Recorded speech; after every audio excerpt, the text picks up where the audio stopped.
This is All Hitches, the Nova Football Podcast.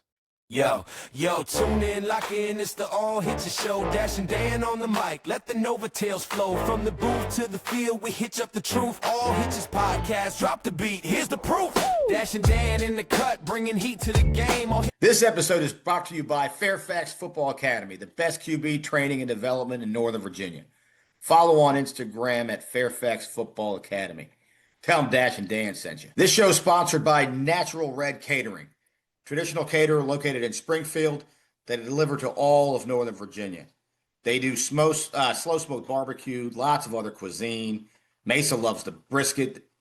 I mean, it's absolutely fantastic. All right, they do high school banquets, homecoming, prom, pregame, postgame, you name it, all seasons. They do it. And as a little bonus, and you're going to find out how good it is. Some of the players are going to find out how good it is later on. They will be providing smoked turkey leg at the playoff game pre-Thanksgiving. So these are the guys to go to for any catering, Natural Red Catering. All right, welcome back to All Hitches, Nova's #1 football podcast. Coach Mesa, happy Sunday, sir. Happy Sunday.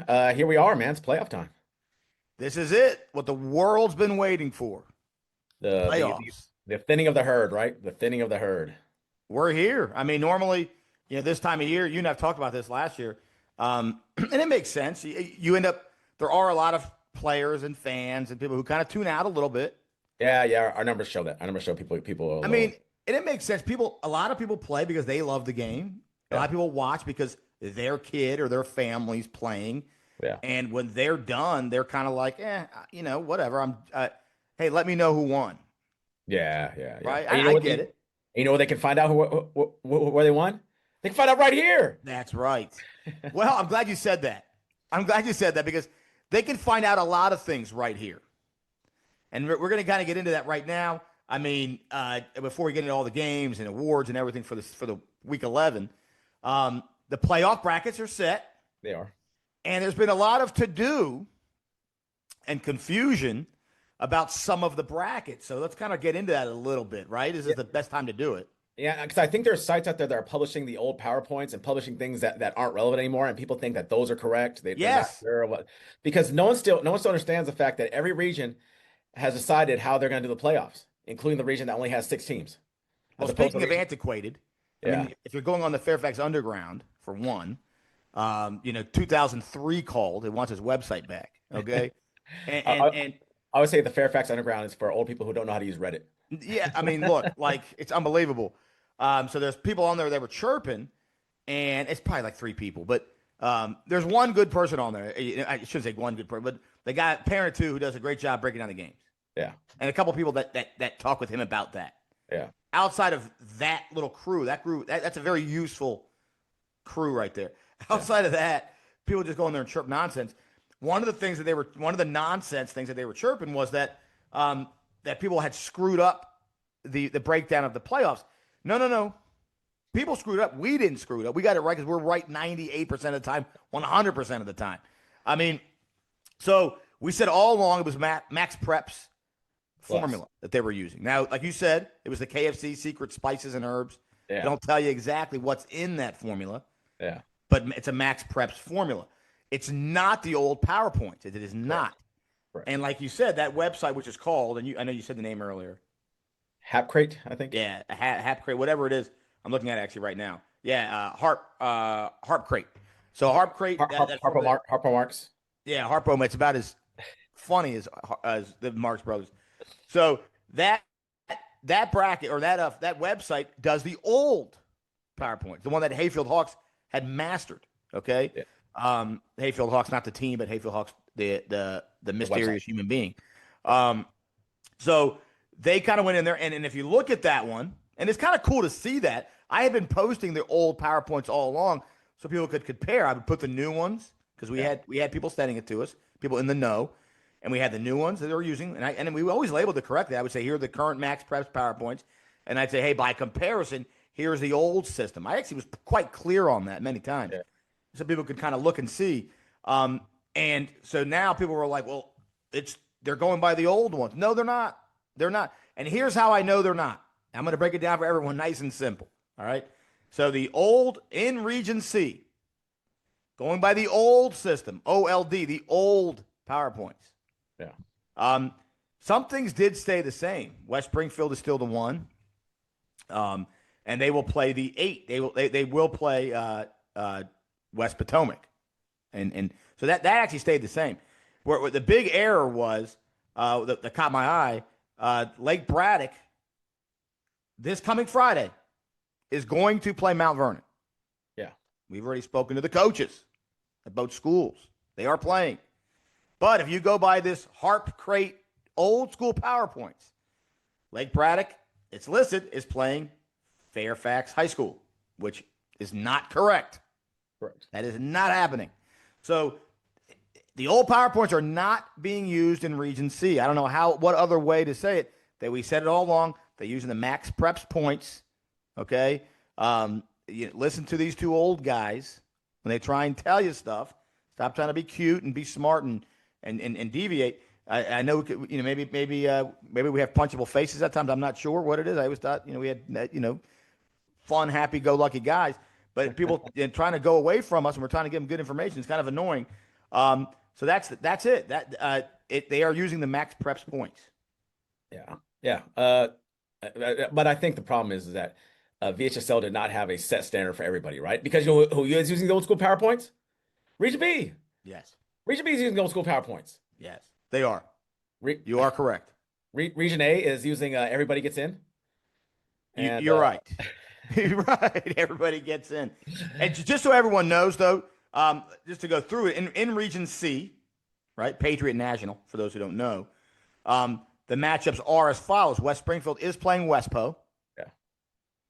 South County's playing Falls Church. Those matchups didn't change. That's how it would have been even in the old system. And that might have confused people, too. It's the 3-7 and the 4-5. Yes. Right? Where that changes was Or what 3-6, is 4-5. being played is Lake Braddock versus Mount Vernon.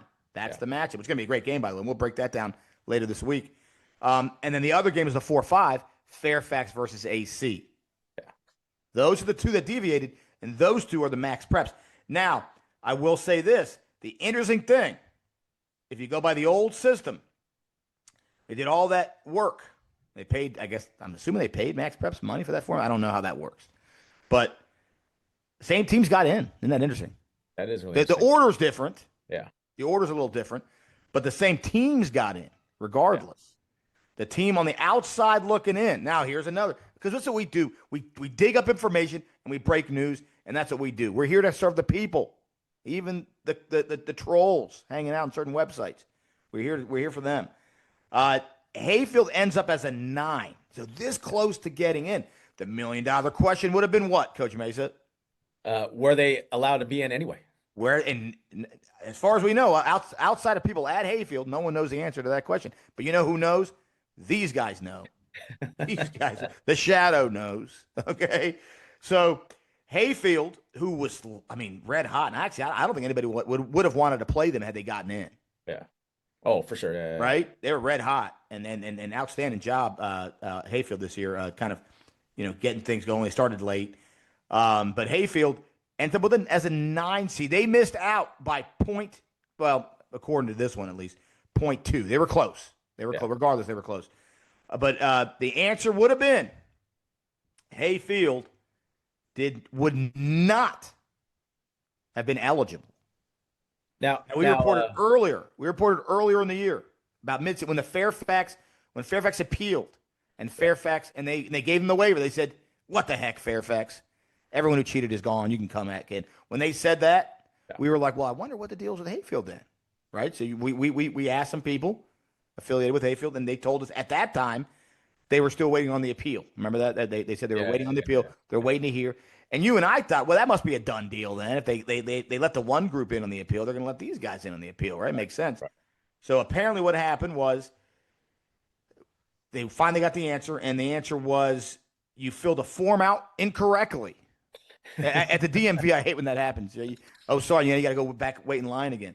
So they filled a form out. Now, they didn't get in anyways. Yeah. So there is that. Yeah. That takes a little of the sting off.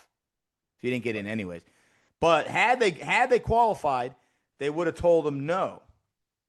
And they said that They did not fill the form out correctly, and there's nothing we can do for you. Sorry, get in the back of the line. Right. That stinks. Now I'm going to say this. Thank heavens for them. They didn't qualify. Yeah. Could you imagine how pissed off you'd be? Yeah. I mean, you could argue too is that they served their penance, even though all the people who violated the things were gone, like Fairfax. Right. They served their penance on it.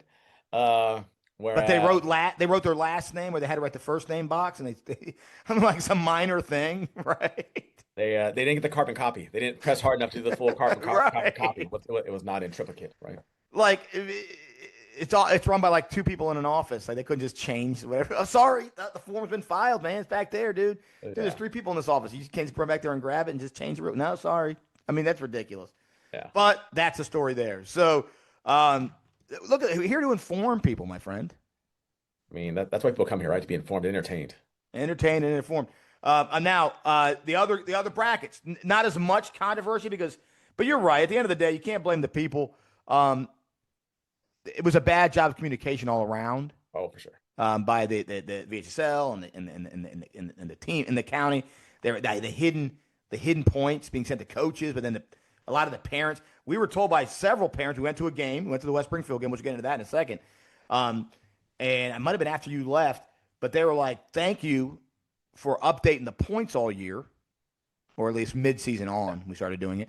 They were like, because people were here ready to freaking pound the door down in the building to find out what the hell the points were, but you guys were able to kind of be transparent with it. And again, that's what we do. You know what? I'm just gonna throw it out there because I know people in high places listen to the show. Maybe they don't. I don't know. They should just send us the points. We can publish it for them. You're right. You know, just send us the points, and we'll put it because they know that people listen, and yeah. This message will self-destruct in 30 seconds. Yeah, they could add that in there at the end. Right. And then almost like the college football playoff, right? Don't send us the points until about midway through the season, and then we'll start publishing the points at the midway point. I think that's a great idea. We'll talk to some people. Now in Region D, like you said, that and they went by the district record only. Records just easy and pure, right? Centerville is going to play Marshall, which again we're going to talk about all these games in our next episode. Westfield is going to play W&L. Madison and Langley, whew, some good ones here, guys. And then South Lakes versus the one in Patriots, the Yorktown Patriots. Yeah. So that's that. And then, like you said, Region B, which was using the old school points. Yeah. I think a lot of the confused people were people who live out in Prince William. Possibly, yeah. Don't get me started. There's a joke to be made there. I'm not going to make it, okay? Colonial Forge playing the 8 in Garfield. Well, here's the funny thing about that. People were convinced that if Garfield lost, they were out. Yes. They put that in that newspaper, right? And the newspaper said if Garfield loses, they're out. They stood on the mountaintop and they made a decree. They put it in a stone tablet and they held it up above there. If they lose, they're out. And a lot of misinformed people out there. That was not the case. Battlefield is a 2 seed. They're playing Forest Park. There's great games out here, by the way, too. North Stafford playing Indy, and then Woodbridge and Patriot, another good one. So that's that. And if you were looking, which you and I are working on an episode coming up, getting the incomparable Matt Hatfield. Yeah. We're talking to him right now about that. But if you were looking for Region A, the bye weeks would go to Oscar Smith and TD Knights. And then Lansdowne plays Manchester, and then Western Branch plays LC Bird. Yeah. So that's Region A. So that's it in a nutshell. And we try to, do the right thing, and sometimes people just don't listen to us. Yeah. A lot of people don't listen to us. You know what? There's a lot of people out there, if they just listen to us, their lives would be a lot easier. A lot easier. They wouldn't be stressed out. They wouldn't be going on weird websites and writing hurtful things. Oh, boy. All right. So, that's kind of the playoff thing, and we'll break all those games down. This is about week 11 today, and the games that just went on. Now, you and I were at West Springfield. We were. That was a blast. It was. I did not stay for the whole game. Mm-hmm. I had to be at Woodson at 6:30 in the morning. Our JV flag girls had a football game, and they competed really well. I'm really proud of those girls. A lot of freshmen got to play flag football. We had a game against Wakefield and Wakefield and WNL. First time I was at WNL. That being said, there was a young lady who blew out her ACL for Wakefield. Oh And man. I hope she has a speedy recovery. I think she was a senior. So yeah, kind of.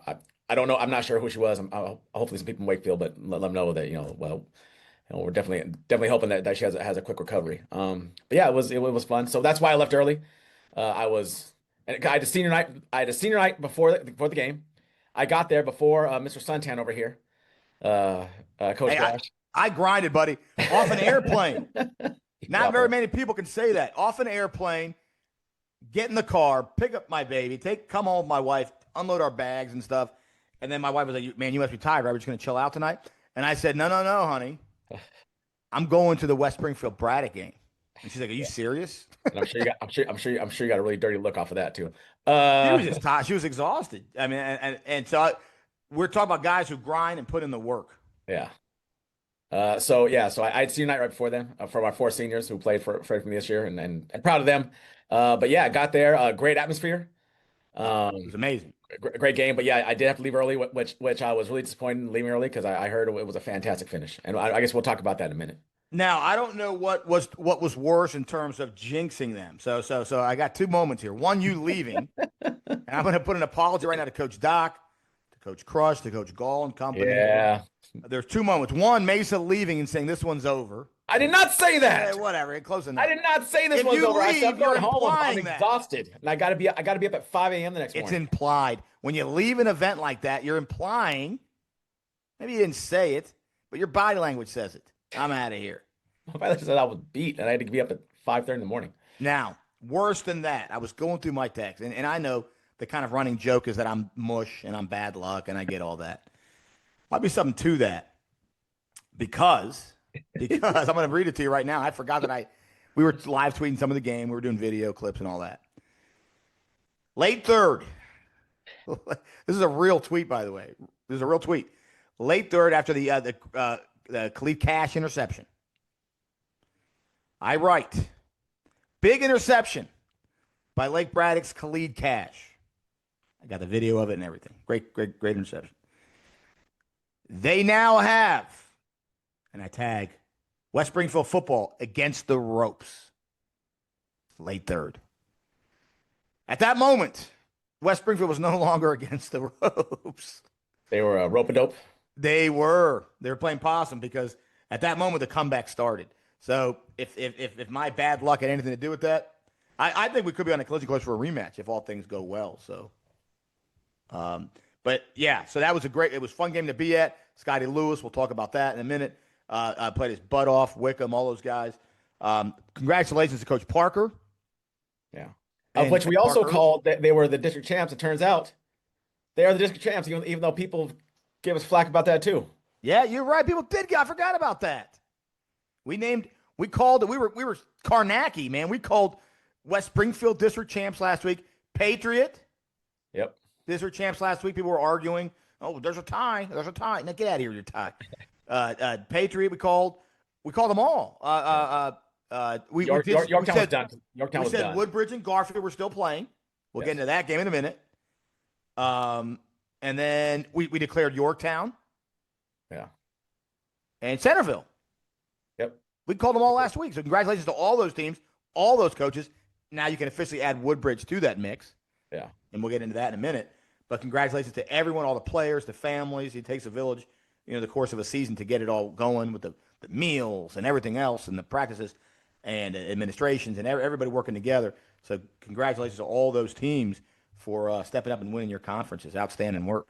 Yeah, congratulations. So, yeah, speaking of great players, let's get into it right now, buddy, because we got some great lists. And some of the players on these lists this week had big parts in winning those conferences.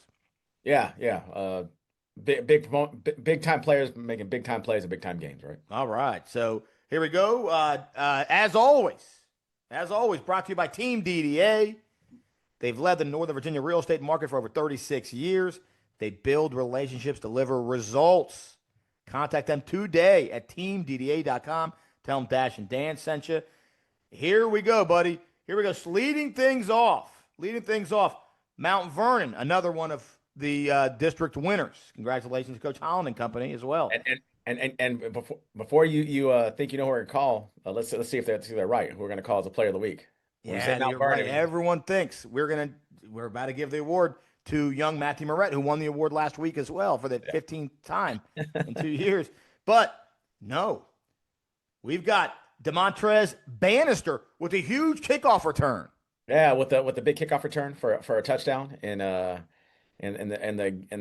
final game of his, I think he was a senior this year. Yeah, okay. Of regular season. Yeah, I mean, just an electric move right there, and definitely had a big game for the Mount Vernon. Yeah, it looked like fast as grease lightning the way he was moving. Yeah. And yes, we do know that Moret killed it. Yes, and could have gotten the 16th award of his career. He's the Ric Flair of.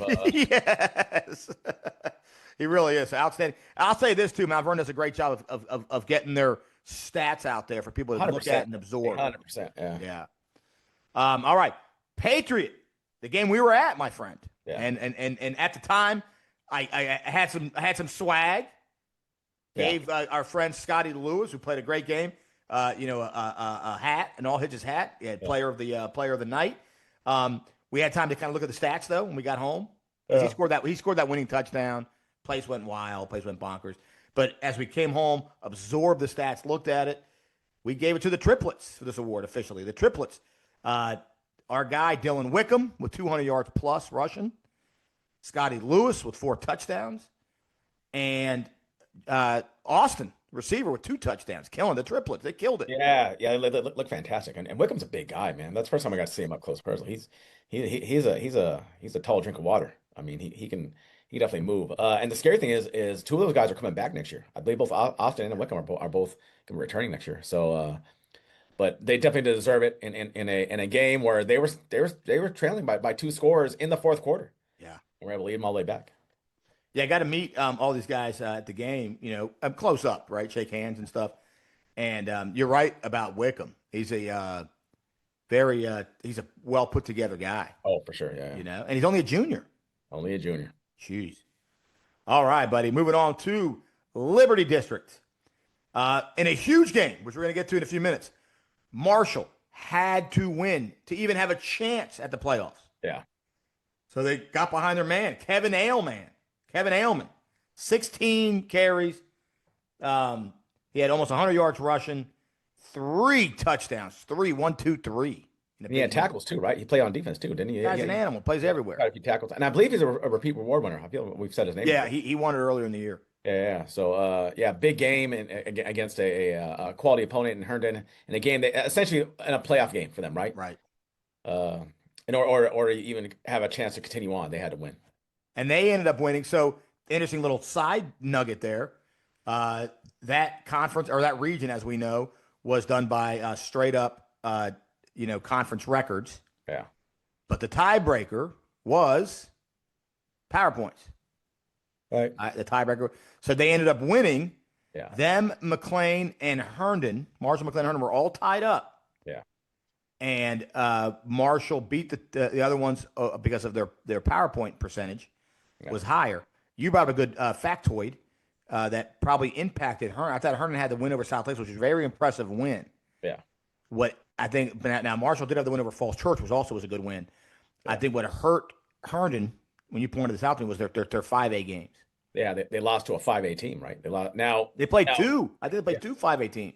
But we know Tuscarora is a really good football team, and Tuscarora could win games in 6A. But according to the old school PowerPoints, it doesn't matter.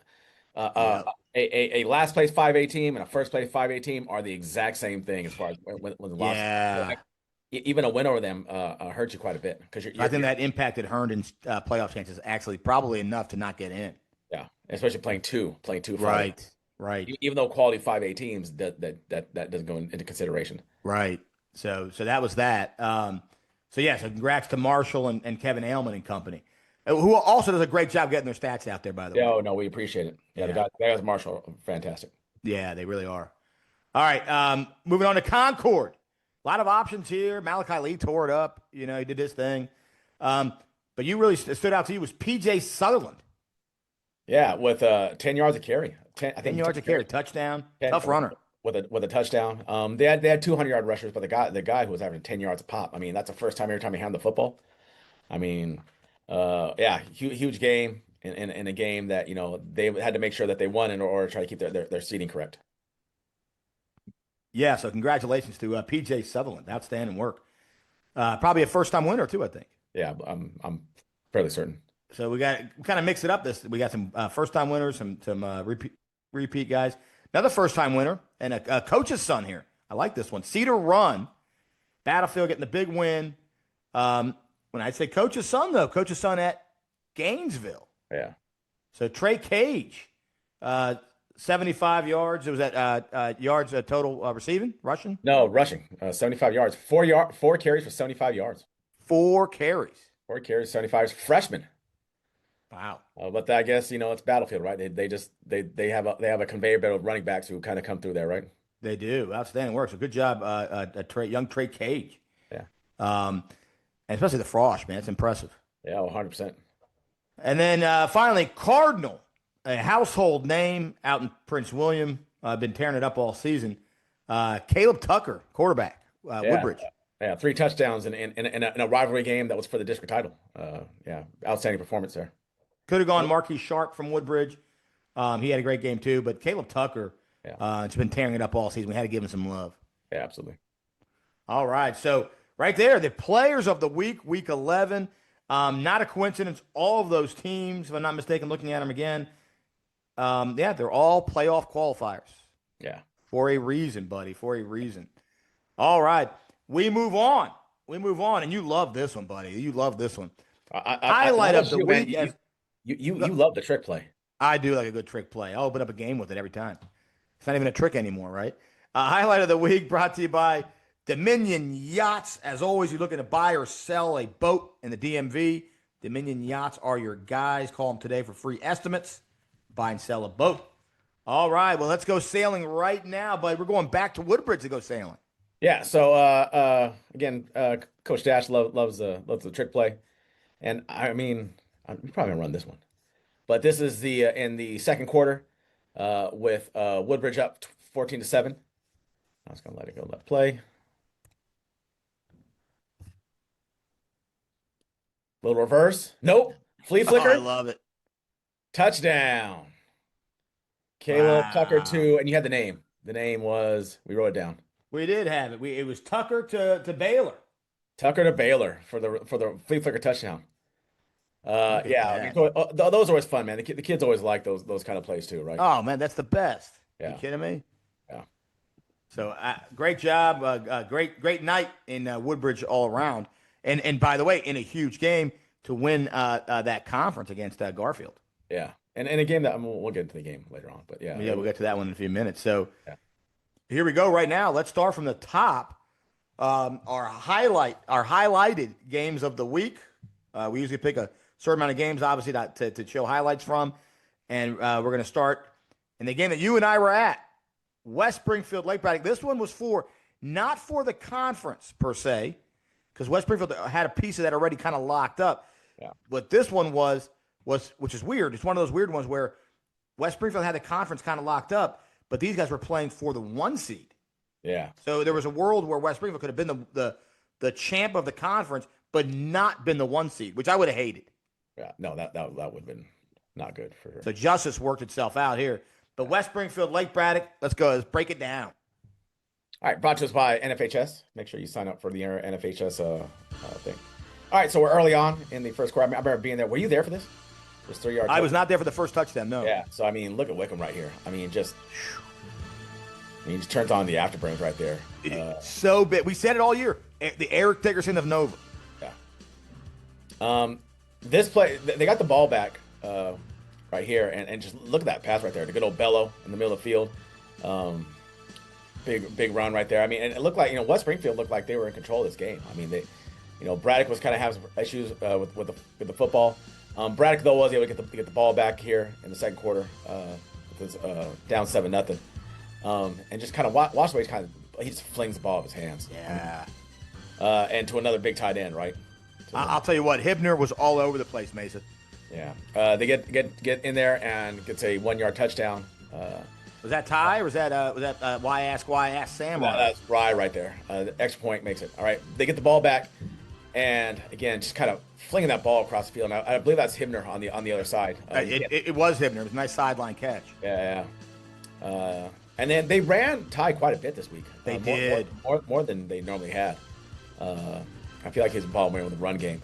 But here is Wickham again. Man, he's a problem. Yeah, another 40 major problem. Now, he had over 200 yards rushing. We were right there, and I wasn't sure he stepped out of bounds. I know you said I wasn't sure, but I thought I saw him step out, but didn't matter because boom, here comes. There's Austin. Austin for the touchdown. We were right there. We had great. Now they got the extra point blocked right here, which we thought might have been a problem later on. Yeah. But just kind of flick of the wrist right there from Jackson. Good thing of beauty, isn't it? Get them right down, and just back and forth game the whole time right here. The whole time. Yeah.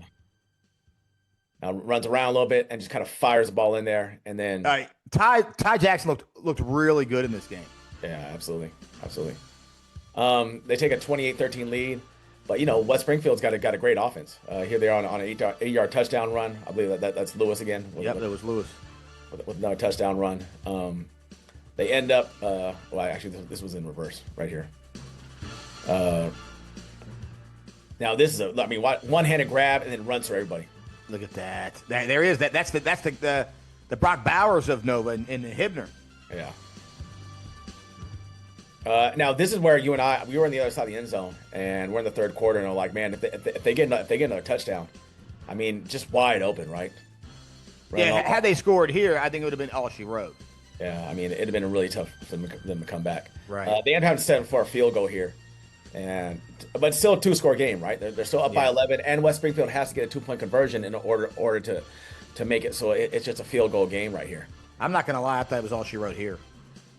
6 minutes to go, up by 11. Yeah. But again, Bello in the middle of the field.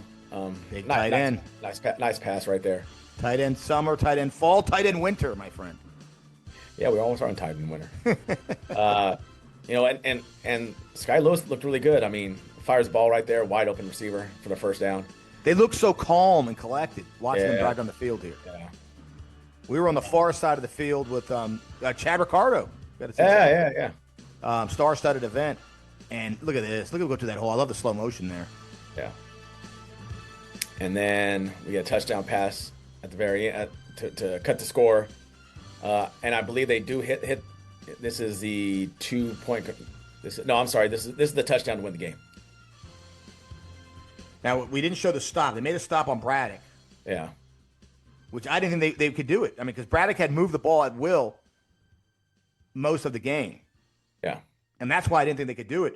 When they stopped him, I was like, uh-oh, they got a shot at this. Yeah. And I know there were 2 pass interference calls that I asked you because I wasn't there for them. What did you think of those pass interference calls? Were they ticky-tack? Were they clear? Yeah, I'm glad you brought that up. So, because that was kind of a lot of people talking about that afterward. People were writing me actually and asking about that. So I was with we were in one side of the end zone. Chad Ricardo was nearby. So was the incomparable Adam Schefter of Nova. Carl Frederick was with me on one side, and we all thought they were legit. Now, were they a little letter of the law? Sure. I mean, but don't grab somebody. And yeah, I mean, if we were coaching on that sideline and that was called against us, would we freak out and say, "Hey, refs, let the kids play the game"? Sure, you'd probably yell that if you're the coach on that side. I get it. But letter of the law, there was something there to throw the flag on. The far side one, I wasn't there. Our guy Wheeler was there. He came over. We talked to Wheeler, and he said that the one on his side of the field was legit too. So these are impartial people, right? Talking here. These aren't people who have, a dog in the fight, and everyone kind of thought they were. Again, I mean, they were tight, but they were letter of the law. Yeah. So big win, big comeback win, right? 2-score game. Wow. I mean, it felt a little to me. I mean, after watching the highlights, it felt a little bit like where Braddock was in control of the game against Madison, right? Yeah. I'm sorry, Madison was in control of the game against Braddock, and then Braddock just starts to catch fire, gets a couple breaks, and ends up winning the game. That's a good call, actually. That's a good call. Very similar in reverse this time, right? To how the Braddock-Madison game ended. Right. So where Madison's thinking to themselves, we probably should have won that game. Braddock walks out of the game being like, we probably should have won that game. Yeah. I mean, I thought everyone, and by the way, shout out to the West Springfield faithful. That crowd, man, was so into it. Yeah. And from beginning to end, we had, we got to see some people, got to see Checo, right? We did. I mean, people were psyched. We had a couple young students call us over. They were by the fence line, and they were like, "Oh, Hitches, we don't miss your episode ever." I'm like, "Get out of here!" And like, "No, I'm serious. Dash and Dan, we actually." They weren't kidding. I'm like, these guys. I was like, you know what? And if that guy is watching, and he's serious. He said he doesn't. That means he's watching this because he doesn't miss an episode. I got some All Hitches gear, so I'm gonna hook that kid up. We got the All Hitches gear. If we're the way things are looking right now, we should be doing another West Springfield game, I would imagine. The way things are looking, you're the 1 seed. We see you at the next game. Wave us down. We got some stuff for you, bud. Yeah. But yeah, great game by the two, and like you said, we could be seeing a rematch in the region final. Yeah, and I'm actually looking forward to that one. Now, there's some teams got something to say about that. Sure, 100%. But team down Lorton, who might have. Yeah, I was about to say because they're like, hey guys, don't look at we're the 2 seed here. Don't forget about us. Yeah. Right, South County. So, wow, great one. That one lived up to all the hype. You and I have been talking about the West Springfield Braddock game for weeks. Well, yeah. And it lived up to the hype. Yeah, absolutely. Another thing we were right about. Shocker. All right, buddy. Well, moving on, because there was a playoff game, essentially. An elimination. Win and you're in, probably at the time. We didn't know for sure. And lose and you're out. Win and you're in wasn't determined because of they had to wait for all the other games to come in to see what the PowerPoint percentage would be. But Marshall Herndon going mano-a-mano for a playoff spot. Yeah, so, I mean, for Herndon, essentially was win in advance, right? It was win in advance for Herndon in particular. If they win, they knew for a fact they're winning. There was no PowerPoints, there was no coin flip. For Marshall, they had to win in order to get that. And I wonder if they knew what the numbers were going to be for them for the PowerPoints. Well, anyway, let's get into it. They go to NFHS recap. Marshall and Herndon. Two teams that want to run the football, right? Two teams that kind of run the ball at each other. This game was over quick, wasn't it? Yeah, I mean, it was right there. Touchdown, Herndon. Herndon takes a 7 nothing lead right there early, late in the first. And Herndon had really feel good about themselves. They kind of ride the ship after time, but that Marshall offense, man, they just kind of grind you down, which is what makes them difficult, right? Yes. With their run the little triple option right here, little dive ailment right there, boom. Ailment, yeah, right there. Ties the game up late in the second. It was a really low scoring affair early on in the first half. Yeah, they ended up pulling away, but this game was what we thought it was going to be early. Yeah. Tie game about midway through the third. Marshall's going to get a touchdown right here with a little toss right there into the end zone. You got to be disciplined, right? Yeah. You got to be disciplined against that Marshall offense. Yeah. Now, did Marshall make it last year in the playoffs? I can't remember. They did not.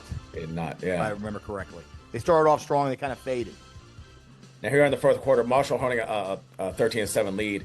And in a game like this, right, where points are at a premium, touchdown again to the fullback. 10 minutes up to go, down 2 scores on Herndon, who has had some difficulty scoring the football, really, especially in a run-based offense, right? Because that was the thing. Herndon's offense, we said it all year, kind of struggled a little bit. And with that lead, they were just going to have a tough time, coming back. Yeah. Now here goes a key moment in the game right here. A safety on a botched snap and over the head. So he kicks it out of the back of the end zone. Yeah, and right about now, Now you always wonder, like you usually tell him to do that, but in that case, you give him the ball back. If you just let him score the touchdown, you actually then get return possession again and have some more time. But here's kind of thing that kind of caps the game right here, especially with the way scoring was going right here against these two. Just grind the clock down, and right through the gut, right. That's it. I mean, the fat lady at that point started warming up the vocals, Mesa. Yeah, just again, when you're a run-based offense, it's really hard to make these kind of multiple score comebacks. This late in the fourth, right here. So that's pretty much in the game, which then sent us to the PowerPoints. And congratulations to Marshall making them. Because McLean was hanging on. McLean was watching closely. Yeah. And but they went to the PowerPoints, and it is what it is because they all had 2 wins, and they all had beat each other. Yeah. So you look at it now, Marshall. Give them their credit, give them their respect, give coaches respect. They didn't get in last year. They had the hot start last year. Yeah. And they kind of cooled down a lot. This year that wasn't happening, right? This year they were hot all the way through, right? I mean they kind of stumbled a little bit in the middle, but they ended up the season strong. Yeah. And it's funny because I feel like last year people kind of had kept. I think all the way through people thought maybe Marshall would make the playoffs. And I'm looking at it now. I'm trying to recall. I'm pretty sure they did not make it last year. Well, I think like they had to beat Yorktown at the very end, and I think they beat Yorktown. Right. And I feel like and Coach Maston, I think last year people kind of were, are they going to get in? Are they going to get in? This year was the opposite. I feel like this year talking to people assumed they were out. Yeah. Well, remember last year they ended up like the year before, I think like a 4-game win streak or something like that. Remember? That's right. They were really hot at the very end, if I'm not mistaken. And maybe I'm wrong. Who knows? But I think they were piping hot at the very end, and I think they beat Yorktown at the end 2 years ago. Yes. Oh man, they'd have got in, and then last year, they kind of had a hiccup, but this year they've got themselves in the playoffs. So congratulations to those guys. Yeah. So Coach Maston, Coach Boz, and company, right, grinding, working hard. We saw clips of Marshall in the weight room back in June and July, putting in the work. Yeah. And here they are, man, and it paid off. Yeah. So congratulations to Marshalls. You are in the playoffs. You're in the show now, man. Let's go. We'll break that game down. Which, by the way, Centerville Marshall. People are they're gonna say, well, the Centerville's at 1 seed, they're high powered. Give you one little teaser here, buddy. One little teaser. If you had to pick an Achilles heel of a great Centerville team, might be. Some would say, we're not saying, some would say the run D. I mean, what's the one thing Marshall can do better than anybody? Yeah. They can keep on running at you, keep on running at you. Yeah. I can't wait to break that one down. Yeah. All right, buddy. There was games we played. People were playing for seeding. AC, South County, SoCo wanted that 2 seed. And they also wanted a piece of the title. Yeah, they had to win in order to get in. And AC, who had a decent year this year. And a game that I told you I thought had some real chances to be a pretty good one, and end up being a pretty good game throughout the whole game.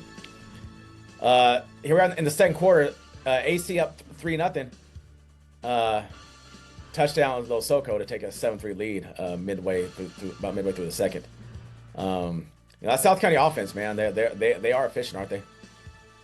I mean, they hit you in bunches. Well, Dylan Miller's the leading quarterback pass yards wise in the area. I mean, he's a stud. Yeah, and I mean they sprint the line. I mean, look how fast that they get to line of scrimmage. I mean, in great condition, right? At over there at SoCo. SoCo plunges in for a 2-yard score. They take a 14-3 lead, and looks like they're pulling away. It looks like, especially how good that offense goes at the end of the first half. Again, and AC being another kind of team that may have trouble coming back. But special teams, especially when you come around playoff time, right? Yeah. If you see a kickoff on the Go highlight show, it's not going to be for a 3-yard tackle. What a boost for AC, because AC, this is what they needed to help their offense. Yeah. So extra point, I believe, is good. AC down now 14-3 to start the second half. And here comes that run. Here comes the run right here, right? That's what they do. Yeah, I mean, is that quarterback or is that Duarte? That's Duarte right there. And Duarte doing what Duarte does. Takes a 17-14 lead after being down 14-3. They were nervous Nellies in Lorton. Yeah. Middle of the field though, wide open for a 37-yard touchdown pass. Look at that! Look at that! It's a beaut. Yeah. Wide open, made it look easy. Yeah. Look at all the people at AC, man, along the fence line. I mean, there's a lot of people at that game. Hey, the glory days are back, buddy. They were fighting for a championship there. Yeah. South County hits a field goal, takes but it's only a one-score game. In the fourth quarter right here. Only a one-score game, and then AC is able to it's not a 92-yard run. Is able to kind of run out the clock right here. At the very end. But man, I mean, holy smokes, AC fought, man. Yeah, they're not. I mean, you're gonna have to grind it out with those guys. You are. Yeah, you're gonna have to grind out with them. Both playoff teams, and we could see a rematch. We could see a rematch of these two teams as well. Yeah. Who's got AC in the first round? So AC, I was just looking at it. Isn't it AC and Fairfax? It's the 4-5 game. Pretty sure. Let me double check. That was a 14-7 game, if I'm not mistaken, wasn't it? It was a close game, and you know how we say we don't want to be incorrect and spreading bad information. Almost positive it's the 4-5 game, and to verify that, it is. Fairfax will host. Fairfax is the 4 seed. Yeah. AC is the 5. And it was these are two very similar teams. Right. This game will be over by about 8:05. Right. It's going to look a lot like the Marshall Herndon game. Yeah. Right? Sure. It's a tough game, tough running. But yeah, I mean, AC stepped up all year. Congratulations. They fought hard. They were in that game. And South County, let's give some flowers to Coach Urquhart and company and the Rock Ridge crew that he brought over. Yeah. Those guys, and any holdovers as well, obviously.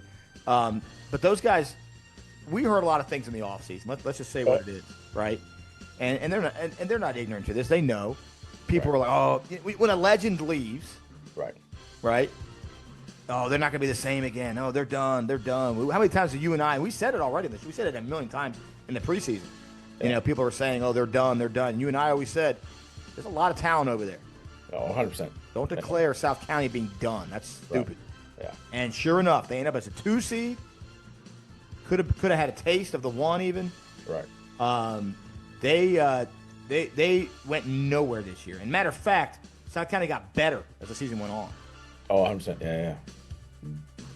So congrats to South County faithful, and all those players. And I know we had heard reports all off season that because of the changing of the guard and the coach, and that it was kind of players were coming in.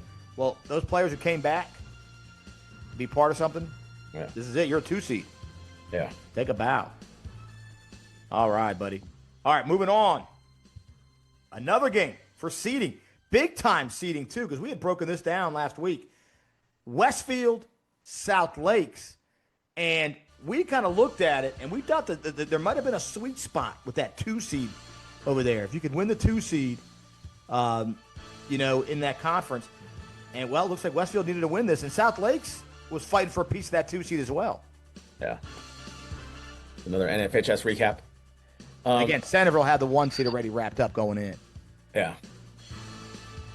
That South Lakes offense is just, look at this. 6-yard, 8-yard touchdown pass. I know they're playing the 1 seed in Yorktown, but man, they can score from anywhere, can't they? Yes. And Westfield's not a bunch of bums on defense. It's not right. Like, they're well coached. They've got good athletes, and be able to hit them over the head. And they've been doing this all year. Yes. Right. But Westfield, much like South Lakes, right, again has playmakers all over the place. A little glitchy here on the pass right here. Almost the same throw, right? Almost the same throw to the same area. Right. Hits him over the head for a touchdown. Westfield, Westfield was in control most of the game, though. I know we saw the game early on, the score early on, but Westfield kind of pulls away at the end, up 26-7 in the fourth quarter, and this kind of salts it away right here. This right here. Is Carlson going anywhere? Do we know? Does he have offers? We got Carl. Carl's been a huge fan all season. I'm sure he's going to play somewhere. Yeah. Give Malachi the ball in space, right? Is that our guy Malachi? Yeah, give him the ball in space, right there. But you know what? South Lakes is a tougher team, and this game, the game was close early. Yeah. But and they never give up. Here they are driving, fourth quarter, 4 minutes to go. And South Lakes is so well coached too. They'll have an answer if they see them again. Yeah. I mean, it's gonna be interesting that they're the 4 seeds matching up. I mean, but they can score much like everyone else, man. They can score. Right. This is late in the game. I think we have the backups in for Westfield, so we give them a little love right here. I'm not sure who these guys are, but a big 65-yard touchdown run right here. Might be one of the backs that you wanted to give the award to. Yeah. Look at that. Looking like freaking El Rigo. Yeah. I mean, Westfield's got a plethora of weapons. Yeah. Most teams go to their backups. You're like, oh, these guys could be starters in half the area. Oh, for sure. Half the area, probably 3/4. Right, 3/4. Yeah. But hats off to South Lakes fighting all year the way they had. For sure. They give a lot of teams all they can handle. But also congratulations to Westfield. Westfield had some tough losses. But here they are, especially against Centerville. But here they are now walking out with the 2 seed. So congratulations to those two playoff teams. Yeah, I mean, like you said, South Lakes. It'll be fun to watch them. Talk about a sneak peek. Them and the 1 seed from Liberty next week's going to be a great matchup. We'll break that one down. But Westfield, I mean, I don't think anybody had a tougher schedule. No. That's going to bode well for them in the playoffs, right? Yes, they are so battle tested. Yeah. And it shows in a game like this. Yeah. Because they thoroughly won this matchup.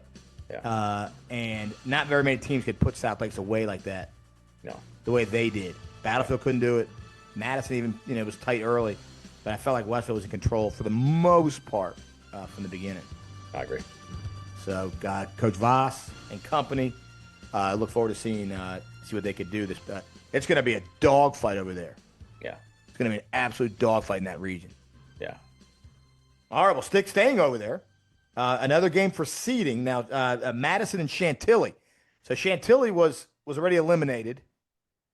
But Madison was depending on what happened with South Lakes and Madison winning, all these teams were kind of possibly moving up or down. Yeah. But Madison, being Madison, I mean, it was going to be a tall task for Chantilly. Yeah. So early on in the game, just that Madison running attack, right? There's a guy. There's a guy Wheeler off camera. Off camera. I mean, when you go off camera like that, you're a freaking rocket. Yeah. Madison again built for this time of year, right? Yes. I mean, although 70 degrees, what's going on with this weather? Well, it was nice. It was really nice last 2 days, actually. Yeah.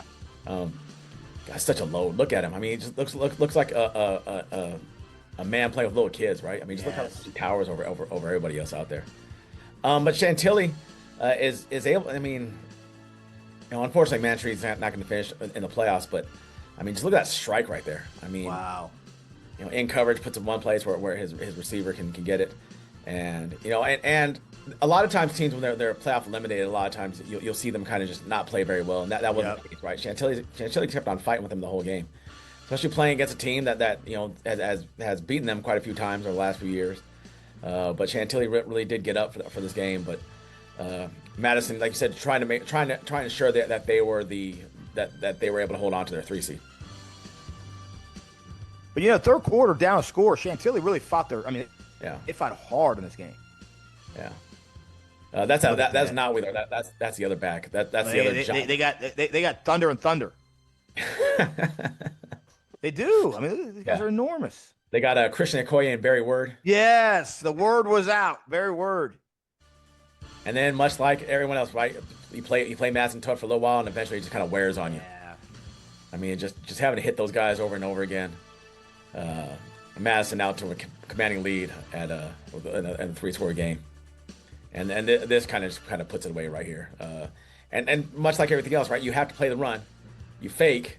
There it is. You got to play the run. Look at that wide open. Boom. He had 2 guys wide open. He had to pick which one he wanted to give the touchdown to. He had the fullback in the flat. He could underhanded it to. Here on the fourth quarter. They work the body, man. It's like boxing, right? They just work the body, work the body, work the body. And look, got some more backups. And look at 45. 45 looks big, man. It's the Vienna Youth, which, by the way, Vienna Youth football just had a great weekend, winning championships. Oh, that's right. They were in a bunch of championship games. Yeah, and that's where these guys come from. Yeah. Real quick, hats off to Coach Curry. Sahir Mantry, great high school career. Another QB that will be playing somewhere. Yeah. Down the road if he chooses to. But great high school career for Mantry and company. But story is always here is Madison. Yeah. And we talk about tough outs, man. They're the tough out, right? Yeah, like we said, between them and Langley, Langley playing. If you think about this, how many points are they away from being the 1 seed? Right. They're right there, right? I mean, they're. Yeah. We don't have we didn't have Langley highlights. You said I don't think. No. This week, but so we'll just say it right now.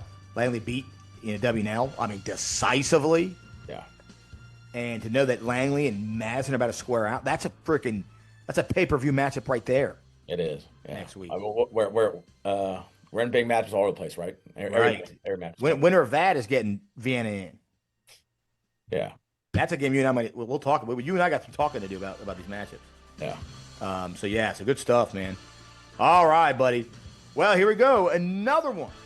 We're gonna head back to Patriot Conference. Robinson and West Potomac. This one people didn't know again because of the mysterious 11 or was it 12 herbs and spices, the mystery mix of the Max Prep sauce.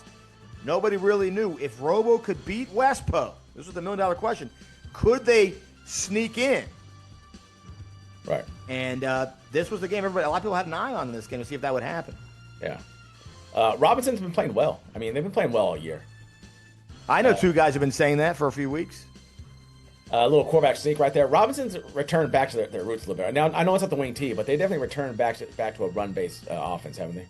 Yeah, definitely. Ground and pound, baby. And this is another game right here. But, Westpo's dangerous, man. Look at this. 65-yard touchdown run. They got some guys who can go. Yes. They got some guys who can absolutely go. And again, they're run-based offense. They're a heavy run. Which is going to be built for it. It's going to start getting cold, man. I think these next couple of days it's going to be highs in the 40s. Monday. Yeah, but it's gonna warm up again. The question is, how cold does it get in the nights next week? Yeah. Another long high school field goal. I remember when high school, if you were before the 20, you're like, I don't know, we should probably just go for it. Yeah, you just go for it. Yeah, not anymore.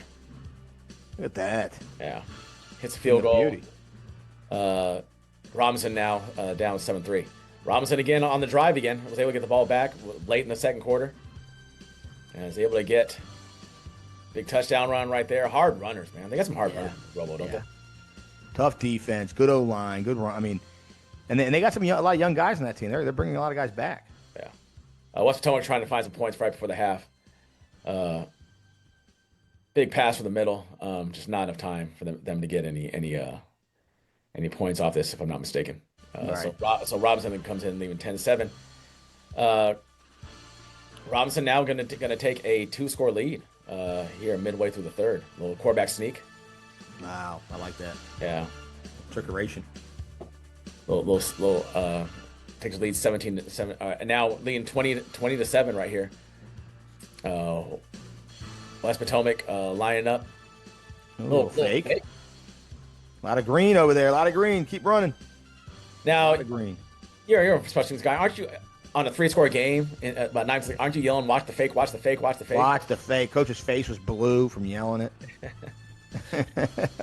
Just like on 4th and 1, and Westpo answers back, finds a way to get themselves within a score. So we were watching this game at the Braddock West Springfield game. Yeah. And we kept tuning in. We're saying, "Oh my God, are they gonna pull this off? And if they do pull it off, are they gonna sneak into the playoffs?" It was the Falls Church game specifically that we thought they might jump over Falls Church. But on a big 4th down sack to end the game. That was it. Robinson goes into the offseason. They didn't make the playoffs, but it's big to beat a playoff team. And kids are going to show up to the weight room after that, right? Kids are showing up to the offseason after that. On a back-to-back wins. Yes. They won their last 2 games, beat a playoff team. Yeah, a huge win for them on their senior night, right? Because they're at Robinson, so I'm sure they did the senior night. So hats off to Robinson. But West Pole another year. I mean, people seem to. I think West Pole might be the one team that everyone overlooks, right? They're in the playoffs every year. They're in the playoffs every year. Now, I don't. So that loss, and I don't have the 9 on the. I have the Max Preps teams that got in. I don't have the 9th. I got to cut off at 8. I'm assuming Robo ended up being the 9. Okay. Now on the if you go by the old scoring, Hayfield was the 9.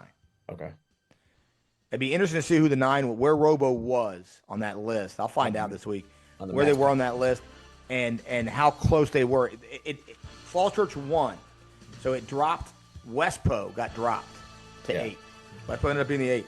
How much more did Westpo were they above Robinson? I'm very curious to kind of find that out.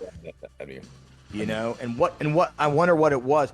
What were they tied record wise to end of the season? Westpo and Robo, I don't think so.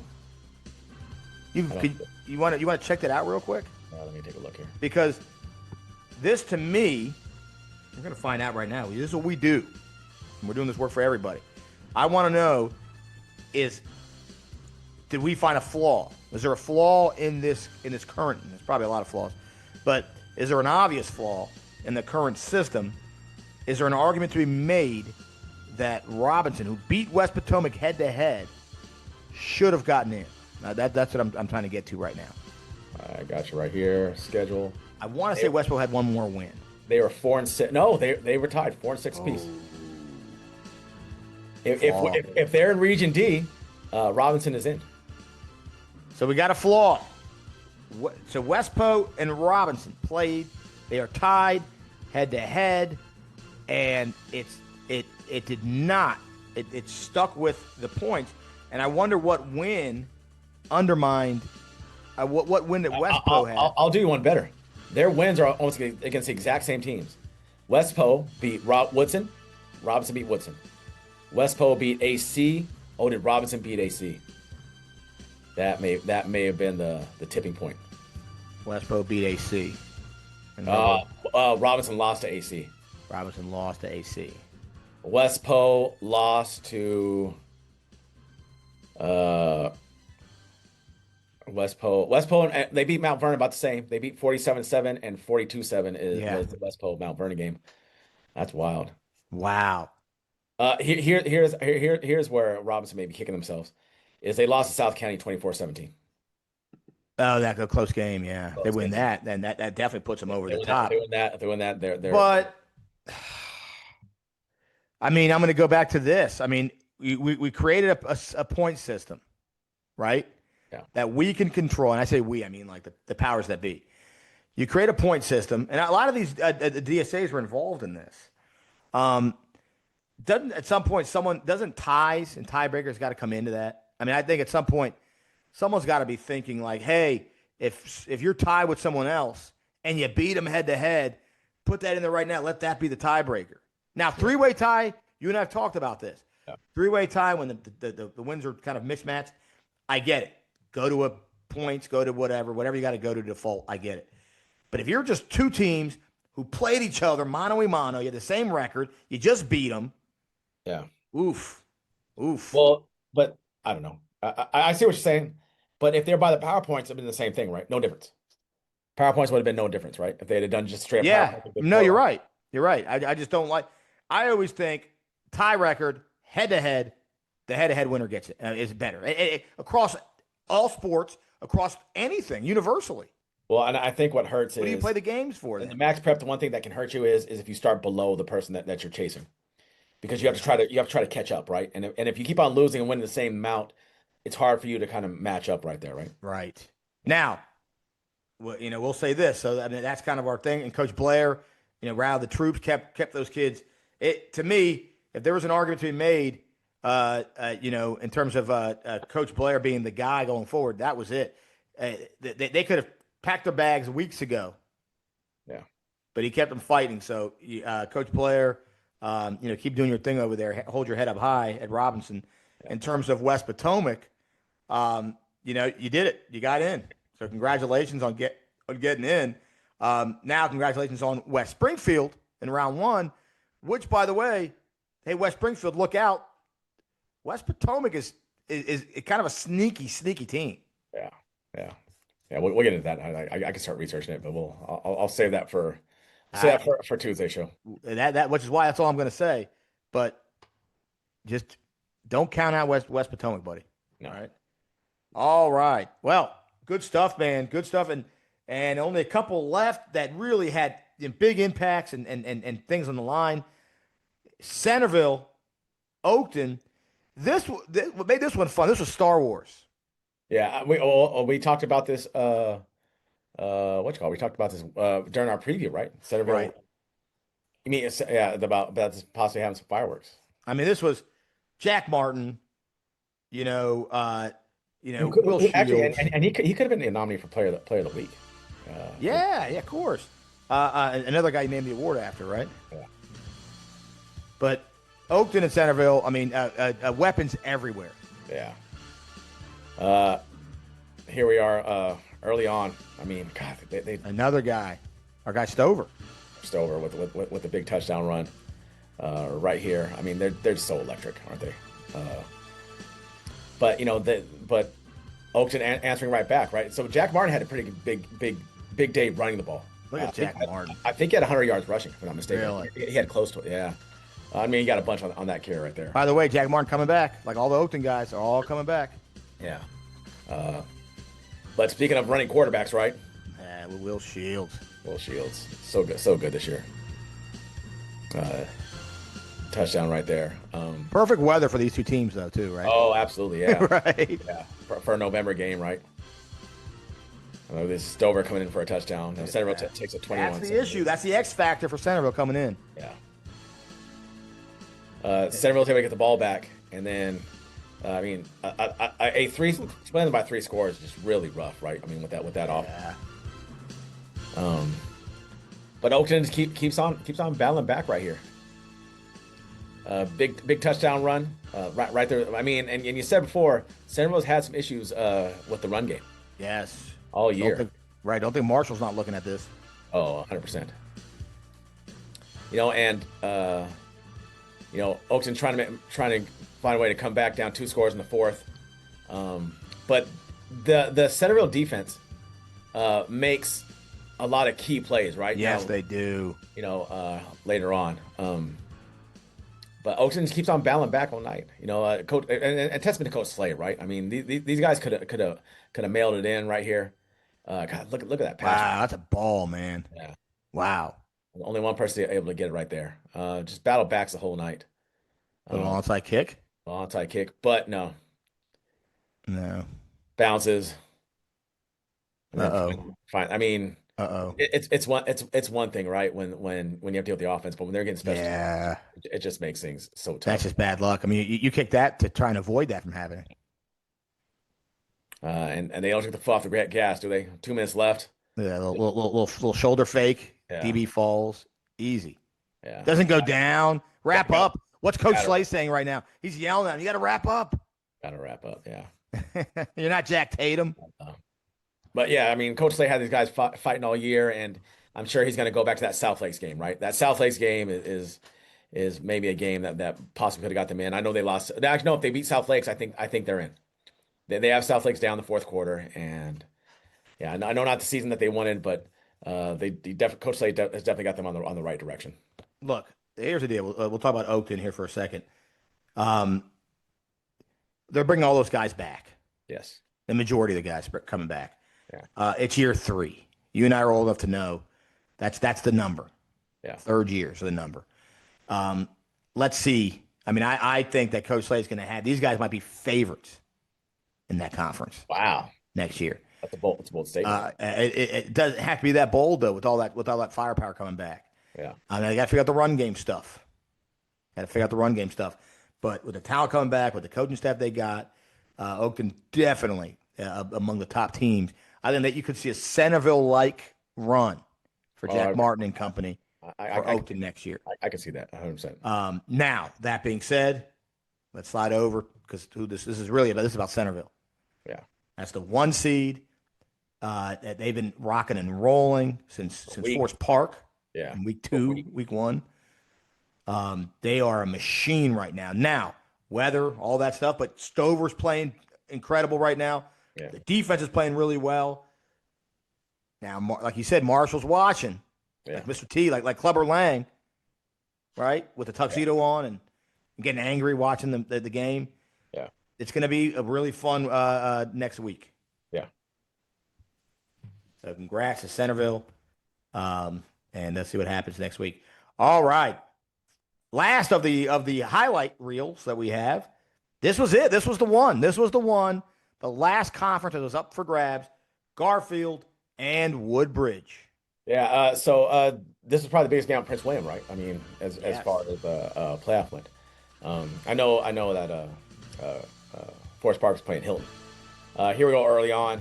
Talk about explosive offense, right? Touchdown right here for Woodbridge. I mean, and they're a pretty complete team all the way around. Oh my God! They throw the ball. They that was your guy, Caleb Tucker. Yeah, with one of his 3 touchdowns on the night. I mean, Garfield has some guys who can cover, right? It's not like they're out of it. But much like Garfield all year, I mean, just explosive right here. This is with the 80-yard touchdown. I mean, just watch it, and Woodbridge is not slow. No. I mean, and he's pulling away from those guys. Was that our guy? That was they call him Quack. I know. Quack. He tackles. I know. Quack. Yeah. The good old Quack attack right there. Yeah, man. But much like with Centerville, I mean, little wheel route right here. I mean, just lays it out right there. That's a beaut, huh? Yeah, that's a pretty little ball, isn't it? Oh man, he's good. Yeah. Touchdown, Woodbridge. Woodbridge takes a 14-7 lead right here. Now Woodbridge starting to pull away a little bit. Going to take a 2-score lead. Now here's our play of the week right here. There it is. Little razzle dazzle. Razzle dazzle was meant for moments like that. That's kind of the pull away touchdown. Yeah. They take a 2-score lead. And a very similar. Probably like atmosphere to Yorktown and W&L, right? I want to bet these 2 schools are closer than Yorktown and W&L. Yeah. They're probably separated by a mile. And all these guys know each other from like youth ball and stuff. Yeah. Such physical runners they have there. Yeah, Marquise Sharp had a hell of a day. Yeah. Takes the lead 35-14 for Woodbridge. And they got some look at their hostage now, man. They got some big kids. I mean, dude, come on. Yeah.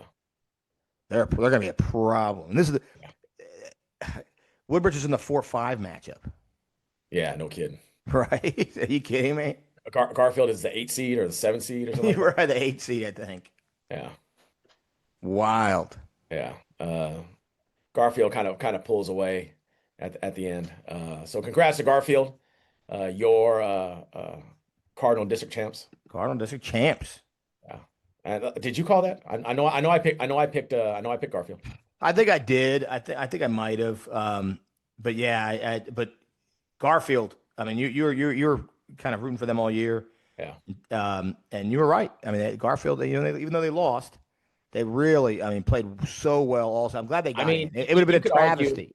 You could argue Garfield could have won any other district, and it would have been a travesty had they not gotten in the playoffs. Yeah, that would have been terrible. I'm happy they got in. Yeah. Because what a joke of a system had they not gotten in. Yeah, no, I agree. But like we said, the story here is Woodbridge. Yes, they are rocking and rolling, buddy. Yeah, they are. They've got their eyes on the big prize, right? Yeah, I don't think honestly, is there a team? There's there's a handful of teams that I wouldn't want to play, and they're one of them in the playoffs. And in that matchup, them and Patriot. Oh yeah, what a heavyweight battle. Talk about bloodbath, and we talked about Region D, Region B, man. We're watching. You're gonna see the Cedar Run and Cardinal champs playing each other in week 1 in the playoffs, round 1. That's wild, right? Yeah. So good. We got a good playoffs coming up. Yeah. Who's the home team? Who's the home team for that one? I almost feel like we'll talk about this, but there's an argument to be made for the show to come back. Oh, yeah. Even though we want to be at a game, there's a really good argument. There's too many good games. Yeah, there's a lot of good games. Right? We'll talk about it. We'll break it down. You and I got to figure things out. Yeah. All right. If you're listening, what do you think? Oh, they'll just tell us. They'll just tell us to put the show on. Yeah, of course. They don't care if we're having a good time enjoying ourselves for once in our lives. Yeah.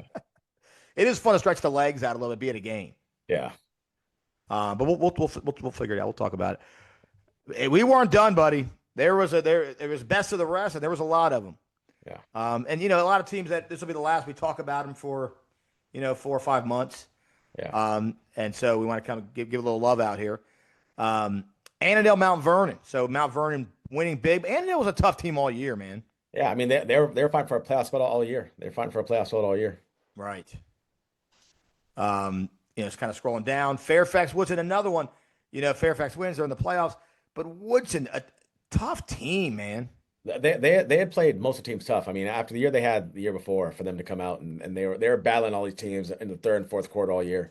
They were, I know, probably 6 minutes away from having 3 wins, from being 4-6, and possibly being in the playoff talk, right? Right. Yeah, I mean, so Woodson was right there, and they finished eighth, obviously, in the conference, but they were there, man, and so kudos to Woodson for battling all, and the Coach McBride and company, Steve Richmond defense battling all season. All right, Langley and W&L, Mesa. This game, you and I had to kind of clear the boogers out of our eyes.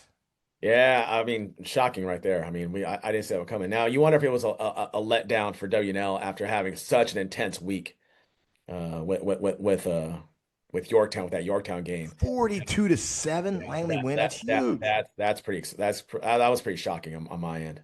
On yours as well. But hats off to Langley, right? Langley kind of able to pick themselves by the bootstraps up and finish the season strong. Yeah, man.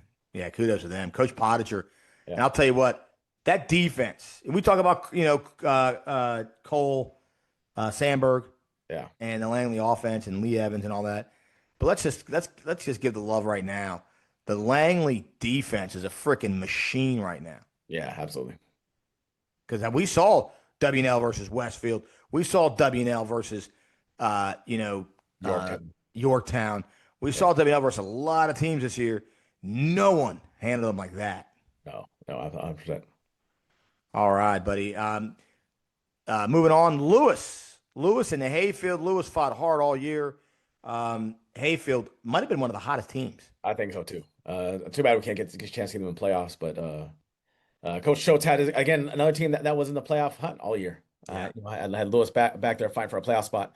Hayfield, another one, kind of started off a little slow and then kind of got their legs underneath them and definitely finished off hot. McLean and Wakefield, McLean was fighting for that playoff spot. They didn't get in. They got edged out on tiebreakers, but they fought hard all year. And Wakefield, was competitive all year. Yeah, they're really young. They returned a lot of guys at Wakefield. I think the future is bright over at Wakefield. Now with the PowerPoint thing with Hernan and those guys, it somewhat makes you want to schedule up in your non-district schedule, right? Just so that way you get the PowerPoints off that. Right. Yeah, very true. Yeah. Very true. And I don't know what some of those because I know Wakefield is one of the ones that plays a kind of weird out of area opponent. Wakefield? Yeah. I don't know. I thought they played I know for instance Yorktown. Yorktown plays a couple of DC teams. DC teams, yeah. I don't think so. I don't think Wakefield. No, I thought they maybe AC played an out of towner. Yeah. That's what I was thinking of. I guess it depends what those count as too. I think those count as 6A though. Those count as 6A. They do by default. Those count as 6A. So go play the worst team in Maryland, right? All right, I'm gonna go find some team that counts as 6A, but it's not in our area and it's terrible. Yeah. Hey, look, at the end of the day, get in the playoffs, right? All right. Whatever it takes. Yeah. All right. Justice. Falls Church continued on the streak, man. 42-7 winners. Yeah. Elijah Lewis had a big year this year too. I think in 6A he's one of the I think he's touchdown leader. Well, not the touchdown leader, but he's near the top. And Coach Coogan's got them in the playoffs. Does. Wouldn't want another team that you better play sound. Falls Church has it's not a big team. A lot of guys go both ways, all that stuff. But man, when that running game is going with Lewis and he's pounding the rock, it's hard to stop. So celebrity deli sandwiches for everyone at Falls Church this year. Yeah. All right, buddy. And we'll get out west. That's kind of wraps up the Fairfax, Alexandria, Arlington part of things. Heading out west, we had Osborne, who were red hot to end the year, beating OP. Yeah, being Osborne Park. Coach Morgan's done a fantastic job over there. That if he wants that job should be his. Give him the job now. Give him the job. Beg him for that job. He deserves it. Yeah. All right. Colgan winners against Potomac Senior. Yeah, Colgan another. I think Colgan finished 7-3. Man, did not make the playoffs, but they have to beat the big two in their division. I mean that's if they beat one of the big dogs, they get in. They get in. Yeah. Yeah. Patriot and Gainesville. This is the Gainesville team we expected to see all year. Yeah. I think they've kind of gotten this right, but it's just a little too late for Gainesville. Now Patriot pulled out the win, but Gainesville had really started playing well this year, and we knew they lost a lot of guys. Right. They were still talented, but still trying to get them in a really competitive, in a competitive district and a competitive region as well. Yeah, they're really young, and it's going to be. I think you're right. I think they've kind of figured things out. They're going to Coach Cage and company. They're going to be a fun team to kind of watch next year. Yeah. All right, Battlefield. Big winners against Unity Reed. Yeah, Battlefield. They've had some hiccups along the way, but now they're back in the playoffs and now trying to shake that playoff funk, right? Mm-hmm. And then Forest Park, big winners over Hilton. Forest Park in the playoffs. Hilton, after a good win last week against Freedom, definitely trying to find a way to get Hilton football back in place. And then Meridian. Get back to Falls Church City here for a second. Meridian in the playoffs, buddy. We got a rematch. Got a rematch. So they don't even have to really look at film again. I mean, they just look at their film again. They don't have to figure out who they're playing. So against Skyline. Congratulations. Skyline. Skyline, a fan of the show. Meridian, a fan of the show. I kind of like that one. Keep it in the family. Yeah. That's kind of a fun one. That should be actually a good game. They got to travel. But like the theme of Meridian, they got to travel. We know they're road warriors. Yeah. And they'll be driving down to Front Royal, down to Parkview. Yeah. Parkview, sorry. I said Parkview. Skyline. Yeah. They're driving down to Skyline. Beautiful site. That's one of Carl Frederick's favorite stadiums, actually. Oh, I know that. All right, buddy. Well, that wraps up the final week 11, my friend. Yeah, that was it. Like Jerry Garcia, what a long, strange trip it's been, my friend. And the second leg, though, is going to be a very exciting part of the trip now. Now it gets fun. Yeah. Now it gets real fun. But we're not done, my friend. We have a week 11. How did things end? How did our PowerPoint standings end? People were asking, are you going to do one more sort of regular season? And I guess you have to, right? You got to kind of assess week 11, how it ended, and you got to do one more to kind of present it. So let's get into it now. Everyone loves a good power rankings. Everyone loves throwing tomatoes and eggs and rocks at people when they disagree with them on their power standings. So let's get into it now. As always, our Nova Top 10 Power Rankings brought to you by the law offices of David Marks. They are here and ready to stand by your side and fight for the justice you deserve. When you hire David Marks Law, you're hiring a team that believes in winning. Contact them today at davidmarkslaw.com. Here we go. The top 10, the final Week 11 top 10 Nova Power Rankings, my friend. Let's get into it right now. Not a big party. Kept it low key as the playoffs come in. I got one team standing outside, and I shook his hand, and I said, you know what? You were a trooper. You're not getting into the party. It's over. Go home. But you fought hard all year, and that was Hayfield. If I had an 11th team of my top 10 to end the season, Hayfield is team 11. Yeah, I have all the teams that I could list off the other teams that made the playoffs. Was there one hot team that did not make it to your top 10? Langley.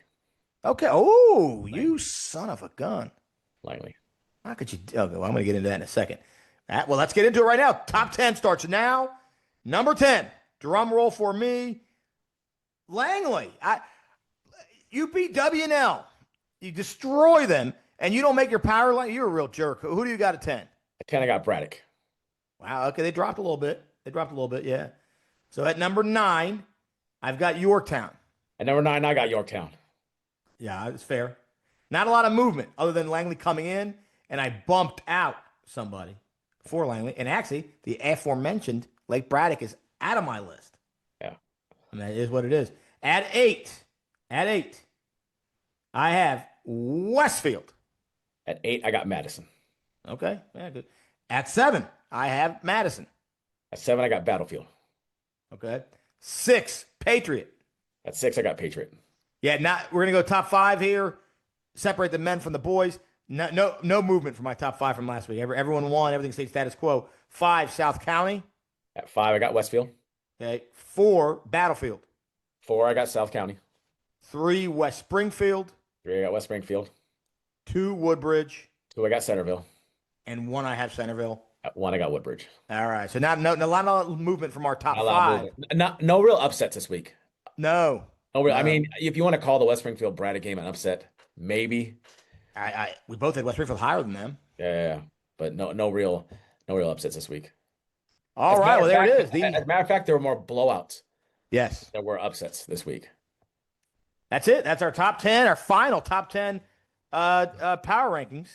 And now it's over. Now we scrap it all, and now we got a bracket, buddy. We got a bracket. Well, you know one thing we didn't get into that I want to ask you a question on? What do you think of IMG pulling out of that game with St. Francis? This was normally our St. James segment. Yeah. Here at the show. Yeah, kind of weak. Weak because you pulled out. You're talking about the double pull out, right? Yes. Because you first said no. We love this game. Let's just play it in 3 weeks. Let's play it in 3 weeks. And then a couple days goes by. Yeah, we thought about it. Yeah, let's not play in 3 weeks anymore either. That's weak. Yeah. So my experience with IMG, I mean not my personal experience, but again coming from Southern California, they had games scheduled with Mater Dei. They played them 2 times in a row. They lost 2 times in a row. Guess who they don't play anymore? They no longer play Mater Dei. Now, my understanding is, and I'm sure no one from IMG listens to our show or anything like that, is that it's bad for their brand for them to continue to lose to top tier teams. Right. Now, right now they are number 1 in the USA Today poll. So they still may get bumped. I know Coach Van Acker sent me the open. The CIF has an open division, and so it's not even Division 1; it's the open division. And in that division are multiple national ranked teams. So there's a chance that Bosco or Mater Dei could just leapfrog everybody. But IMG is currently undefeated. And perhaps whatever the secret algorithm by USA Today poll, and like I said, I consider that to be the best poll out of all of them. Right. They have a chance to win a national championship, right? So they can be like, look at us, we're national champs. And they got beat up last year by St. Francis. Like it wasn't close last year against St. Francis. And so they were like, well, maybe if we plod this game, we'll just continue to be number 1, and then we'll be able to tout that we'll wear the IMG national championship sweatshirts and t-shirts and when we're recruiting nationally. So just conspiracy theory wise, that's what I think that was. No, that makes sense. And I'll say this in terms of the power and the formula. We don't know the formula, and hopefully somewhere in the formula there's kind of a spot to kind of allow, external factors. Yeah. Built in, because to me, if I'm one of the voters in that would impact. Now, again, I don't know if that's a factor, but being a blatant coward of the county, yeah, like to me, what movie is that from? Where he's like, "What are you, chicken?" Back to the Future. Back to the Future. Right, and IMG blatantly showing that they're chicken. Like to me, should impact something, something. Yeah, We'll you can't if you're IMG. So, and I'll hold up, again, I'm a Southern California guy. And this is where, like, Concord de la Salle was like, we will play everybody. We will come to your place and play you. We have zero problem playing your team. Right. If you're IMG, you got to show up, man. Are you kidding me? You have the game scheduled. It isn't like right. You're trying to figure out on the fly. Oh, that's the thing. I don't know. It was scheduled. It's scheduled. Right. Oh, Can't do that. Can't do that. Get out of here, Florida. Right. No kidding, right? Soft. I thought you're big bad Florida. I thought, oh, look how talented we are down here in Florida. Yeah, I agreed. Yeah. Which and you know, kind of sliding over to St. James. You know, it'll be interesting to kind of watch them. We'll be talking to Dio soon, obviously off-season stuff, to see, you know, kind of the build, right? And now building a national power and then, you know, having to go to a lot of camps probably and recruiting players. They got a plan. Well, hats off to them. They are scheduling a really tough schedule. They are. Right? They're not ducking anybody. They're getting the best teams they can possibly on the schedule. So, you know, Right. Congratulations to them on Yeah. that. In year two, right? Because Year in reality, two. they don't know what this is going to look like next year. Right. I mean, they have some ideas, but you know, they're back on the recruiting trail again because they're losing some guys, and so they're going out there and scheduling teams that you don't think they're going to look like. You know, but you're scheduling top notch teams. So, yeah. All right, buddy. Well, been fun, man. Been fun. You and I are now going to put the brain trust together and kind of figure out the coverage and how we're going to cover these games.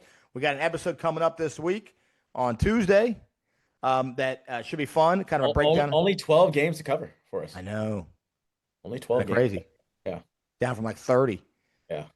So we're going to figure out how we're going to cover these games, what we're going to do, where we're going to go, all that stuff. You and I spoke. We want to talk to Matt Hatfield. We got some friends down in Stafford we want to talk to. So we got some things cooking. I'll throw us out there. No one listens to this part of the show anyway. But if you're someone in Stafford knows a lot about those Stafford teams, we would DM us, email us.